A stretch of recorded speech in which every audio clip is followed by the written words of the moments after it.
Hello and welcome to the Everything's Black and White podcast with me, Newcastle United editor Aaron Stokes, and we're here to talk a little bit about Sandro Tonali. Now, it's been a very, very quiet international break so far. I can't believe that it's only Friday and we've still got another week to go, but we obviously heard on Thursday night the news about Sandro Tonali being released from international duty well ahead of schedule. He's been allowed to return to Newcastle. He'll play no part in Italy's games against Malta and England due to the fact that he has been quizzed by police or the Turin Public Prosecutor's Office as they investigate an alleged betting probe. Now, I just want to start this off by saying we're recording this at about 1:45 on Friday afternoon. If you're watching this on YouTube or listening on the podcast at a little bit of a later date, the information may have changed, but I'm going to try and sum up what we know so far about Sandro Tonali. And I just want to start this podcast and this video off by saying we don't yet know whether Sandro Tonali is being accused of anything. We don't know if he's actually been involved in anything illegal. He may, for all we know, just be part of the investigation. He may be helping the authorities. But the fact that he's been released a week early by Italy clearly means that he's a person of interest as they investigate whether anything illegal has taken place. Now, before we talk about Sandro Tonali, I want to just give a little bit of context for this video and talk about a different player, a Juventus player by the name of Niccolò Fagioli. Now, this player, a young midfielder, has been handed himself in this week to authorities and admitted gambling on an illegal platform in Italy. Now, gambling isn't illegal in Italy, but if you're using an illegal platform, it certainly is. There's only a certain amount of apps and websites you can actually use to gamble legally in the country. And it goes without saying that obviously footballers and players can't bet on anything or any competition that they're involved in or that their friends or anything are involved in. It's a blanket ban in Italy that if you're a player, you cannot bet on Italian competitions, FIFA competitions, UEFA competitions, which we believe this probe is looking into. Now, this Juventus player handed himself in. His lawyers have already spoken out about how he's cooperating with their investigation. Italian media reporting that this probe that's been investigated by the authorities has already involved 12 players in Italy. Some of them, obviously, like Tonali and Zaniolo, who was also released from Italy duty, they have obviously left Serie A. They're not currently playing in the Italian league. They're now playing in the Premier League, but they're still being investigated as part of this ongoing probe. Now, it all started on Thursday afternoon when Tonali and Zaniolo were pulled out of Italy training in a camp near Florence. They were investigated or quizzed by the Turin Public Prosecutor's Office. There's photos of them stood with Gianluigi Buffon, who's sort of the liaison officer now for the Italian national team.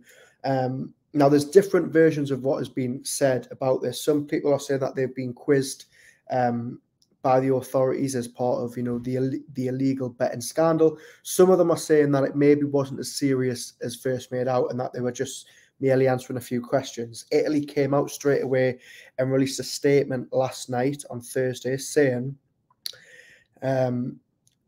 the Federation can communicate that in the late afternoon today, the Turin Public Prosecutor's Office notified the investigation documents to Sandro Tonali and Niccolò Zaniolo, currently training with the national team at the Technical Centre of Coverciano. Regardless of the nature of the acts, believing that this in the situation, the two players are not in the necessary condition to face the commitments scheduled in the next few days. That would be the game against Malta and against England. The Federation has then, therefore, decided to allow the return to the clubs, which means Tonali and Zaniolo will both return to Newcastle and Aston Villa, respectively. Now, about an hour ago, as I said, we're recording this at Friday, 1:45. About an hour ago, there was a report in an Italian publication that suggests that Tonali and Zaniolo have both admitted to their family that they have been involved in gambling when it comes to poker and blackjack, but they're denying all allegations that they've bet on any football matches or that they're involved in this investigation that is currently taking a look into football betting in Italy. Now, as I say, that's just been reported by one or two outlets in Italy. We don't have that information confirmed here at Chronicle Live, but it does look like already, the sort of defences or the excuses or the statements are starting to come out from the two players that are involved. Maybe that they're going to protest their innocence. Now, it's a very, very murky situation. Italy in the past and Italian football has been marred by scandal after scandal when it comes to either the match fixing scandal or, even in the last couple of years, there's been drug scandals. And only last week, Paul Pogba was being accused of potentially doping, although he has denied those allegations. The betting scandal, as I say, is nothing new to Italy. As such, the punishment can be quite severe. We're already learning that, if Niccolò Fagioli is found guilty of betting on illegal platforms, which he has been accused of, he could face a ban of up to 3 years. He could also face a fine of up to €25,000. Now, the Italian Sporting Code states this: it is against the rules to place or take bets, directly or indirectly, on events organised by the Italian Federation, FIFA or UEFA. Now, paragraph 3 of that article, to get all technical with you, states that anybody who violates that code will be at risk of a 3-year ban, but the sanction can be minimised if they seek a plea deal or cooperate with the investigation. And Article 126 states that a ban could be reduced by 50% if a player helps the investigation come to a close. Now, to simplify that, it means Italian players, if they're found guilty, can receive a 3-year ban if they have been involved in match fixing or betting on games that they've been involved in. They can have that ban significantly reduced if they cooperate, which is maybe why we've seen Fagioli go to the authorities this week off his own back and sort of offer his side of the story. Now, lots of people on social media will be asking, can Sandro Tonali be banned for Newcastle United, even though this alleged activity will have taken place when he was an AC Milan player? Now, there is actually an update on that, and I'm just trying to find it in this article here. It says this is again predominantly being reported in the Italian media. They say that any ban could be worldwide, despite Tonali having obviously played football in Italy as until this summer.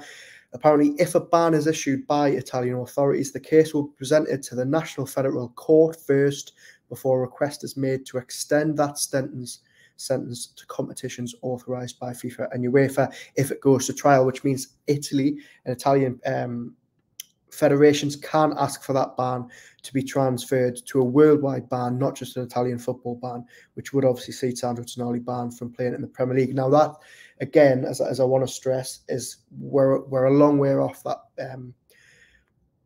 potential possibility. As I say, Sandro Tonali may return to Newcastle, and it may all prove to be a massive misunderstanding. As I've said, it's already been reported into Italian circles that the two players involved were simply betting on blackjack and poker, which, as we say, is their reported defence. So it's going to be very, very interesting to see what happens over the next couple of days. As I said, 2 o'clock on Friday, we're still sort of learning the information. It's gathering pace very, very quickly, as you can imagine. But